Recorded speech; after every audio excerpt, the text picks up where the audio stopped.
第226章异火的吞噬启动。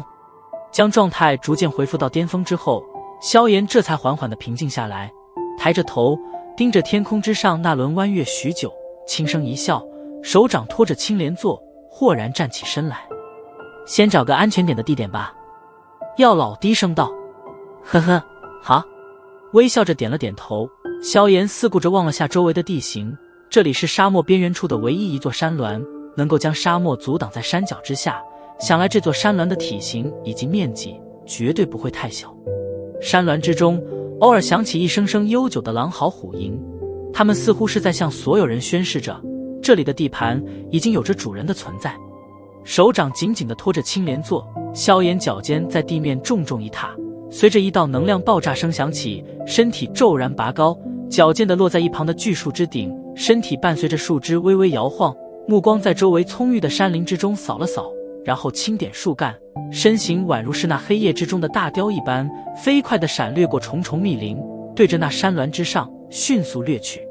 化为黑影，在这座山峦之上来回地巡视了好几遍之后，萧炎终于是选好了一处颇为满意的地方。这是一处天然形成的山洞，山洞的位置刚好是在悬崖的中间部位，在这陡峭的几乎是垂直向下的悬崖壁上，没有任何的落脚点，所以想要攀爬下去进入山洞明显是不可能。不过这对于常人来说显得极难攀爬的山洞，可对于拥有紫云翼的萧炎来说却无疑是件轻松的几乎能够不费丝毫气力的事情。站在悬崖之顶，萧炎向下望了望，深不见底的悬崖之下被淡淡的云雾所遮掩，在这种上不着天下不着地的地方，正是萧炎心中最理想的修炼之地。满意的点了点头，萧炎没有丝毫犹豫，直接对着悬崖跳了下去。听着耳边响起的剧烈风声，背肩微颤，紫云翼扑闪而出，微微震动，急速下落的身形缓缓地减慢了下来。片刻之后，萧炎的身体已经平稳地悬浮在了那处山洞之外，目光小心翼翼地扫过山洞之内，在未曾发现有魔兽居住之后，这才拖着青莲座悄悄地飞掠了进去。进入山洞，其中的面积虽然并不大，不过却是足够萧炎的使用。将青莲座放在一处巨石之上，萧炎从那戒中取出几枚月光石，镶嵌在石壁之上，顿时略微有些昏暗的光线便是变得亮堂了起来。借助着明亮的光线，萧炎开始极为谨慎地在山洞中扫视着，任何一块细小的地方都会被他来回扫视好几遍。不怪萧炎会如此谨慎小心，此次的吞噬异火，其中的危险程度远远不是上次吞噬紫火可以相比。这种时候随便外界一点干扰，不仅会使得他功亏一篑，而且恐怕还会让他在瞬间被异火反噬成一堆灰烬。并不宽敞的山洞废去了萧炎足足接近1个小时，方才完全扫视完毕。在扫视期间，萧炎从几块巨石中寻找出了一些细小的魔兽粪便，想来应该是一些偶尔来到此处歇息的飞行魔兽遗留而下。将粪便清除出山洞，萧炎从山洞内部搬来巨石，将那山洞口堵得严严实实，只留下许些缝隙，将空气渗透而进。做完这些繁琐的事情，萧炎这才长长的松了一口气，来到山洞中央，盘腿坐在巨石面前，漆黑的眸子跳动着炽热的火焰，紧紧地盯着面前的青色莲座。老师，接下来该怎么做？掌心之中略微泛着汗水，萧炎咽了一口唾沫，在心中轻声问道：先把所有需要的东西全部取出来吧。药老从那戒之中飘荡而出，苍老的脸庞上充斥着前所未有的凝重。微微点了点头，萧炎手指轻弹着那戒，取出一只透明的小玉瓶，玉瓶之中一枚龙眼大小的血色丹药正安静地躺着，透过平面的反射，血色丹药之中隐隐地凸显着许些阴影，微微摇晃，其中似乎还有着液体在晃荡一般。这枚圆润的血色丹药便是吞噬异火的必备之物之一，血莲丹。将血莲丹取出之后，萧炎又是从那戒中拿出一个小小的玉盒，玉盒轻轻地放在光洁的石面之上，顿时淡淡的寒气便是在石面上凝构成了薄薄的冰层。解开玉盒，一个雪白的玉瓶小心翼翼地安置其中，淡淡的白色寒雾缭绕在玉瓶周身，看上去隐隐透发着一股缥缈神秘的感觉。这雪白玉瓶之中所装的便是萧炎费尽心机，方才从古特手中交换而来的冰灵寒拳。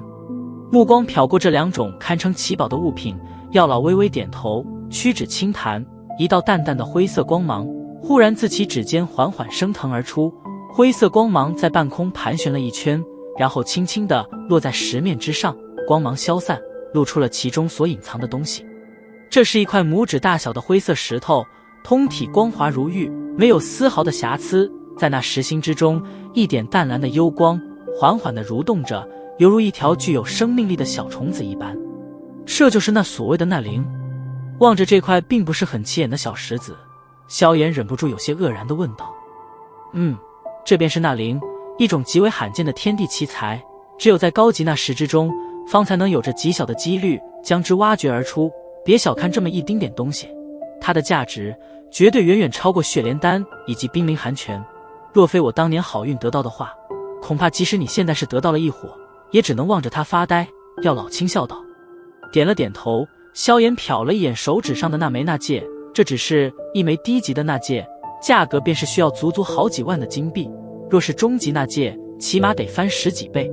而高级纳戒的话，这种级别的纳戒基本上是属于有价无市，一些大家族甚至是使用高级纳戒制作成家族的信物，在斗气大陆之上，唯有一些身份极高的强者或者势力首领才能有资格得到高级纳戒，由此可见这东西是处于何种稀有的地步。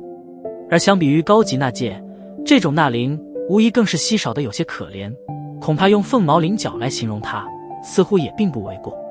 仔仔细细地将3种物品谨慎地检查了一番后，萧炎这才将目光投注到青莲之中，视线紧紧地盯着莲心处的那缕青色火焰，舌头轻轻地舔着嘴唇，满脸的垂涎与渴望。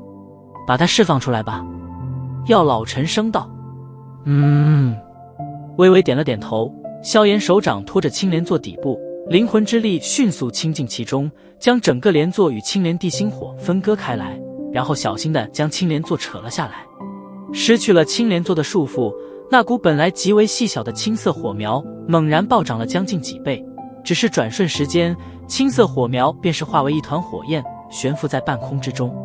随着火焰体积的变大，山洞之中的温度正在以极快的速度上升着，在那山洞顶部位置，青岩石壁已经被悄无声息地融化出了一个脑袋大小的空洞。伸手抹了一把额头之上的汗水，萧炎小退了2步，抬起头来，满脸凝重地望着半空中升腾的青色火焰，虽然心中已经竭力地想要冷静下来，不过那手掌依然是不可扬止的轻微颤抖着。接下来又怎么弄？萧炎强作镇定，颤抖着声音问道。吞噬异火所造成的声势极为庞大，所以待会我会用灵魂之力将整座山洞包裹，不然的话，你吞噬还未完毕，这座山都会被异火给烧掉一大半。药老安慰地拍了拍萧炎肩膀，沉声道。萧炎连忙点头，虽然说的话有些不吉利，不过为了保险起见，你最好是坐在青莲之上，万一出了点事故，青莲能够保你一命，否则的话，就算是我也难以在那一瞬间将你解救而出，毕竟异火你需要将它吞噬进体内，这是一种极为危险的举动。药老迟疑了一下，无奈的道。苦笑着点了点头，萧炎点了点头，脚尖轻点地面，身体轻飘飘地落在青莲座之上，然后偏头望着药老。先服用血莲丹，没有他的血加防护，凭你的实力根本不可能近距离地接触异火。药老凝重的道。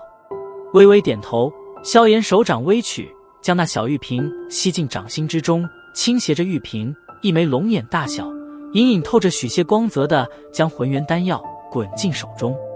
握着血莲丹，萧炎将之放在鼻下轻嗅了嗅，一股奇异的味道缭绕在鼻尖，那种冰凉的感觉几乎是让的灵魂都是微微颤抖了几下。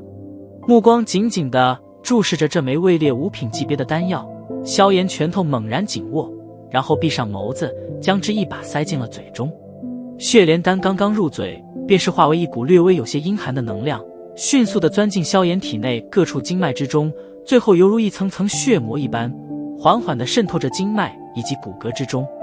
随着血膜的渗透，萧炎的身体忽然一阵剧烈的颤抖，一丝丝鲜血从毛细孔中不断的冒腾而出，只是眨眼时间，萧炎的身体便是被涂上了一层嫣红的鲜血，看上去极为的恐怖。这些鲜血在出现之后的不久，便是急速凝结，最后构成了血色的角质层。这些角质层不仅包裹着萧炎的手与脚，就是连眼睛也是被完全的封闭在了其中。血色角质层犹如是构建成了一套密不透风的血色铠甲，将萧炎严严实实地保护在其中。缓缓地伸出被血色角质层包裹的手掌，萧炎将之对准半空上的异火，一股吸力猛然暴涌而出。随着吸力的出现，半空之上的青色火焰骤然暴涨，眨眼时间，一股恐怖的毁灭力量便是犹如苏醒一般，缓缓地从青色火焰之中扩张了出来。视线死死地盯着那团越来越庞大的青色火焰，萧炎知道异火的吞噬开始了。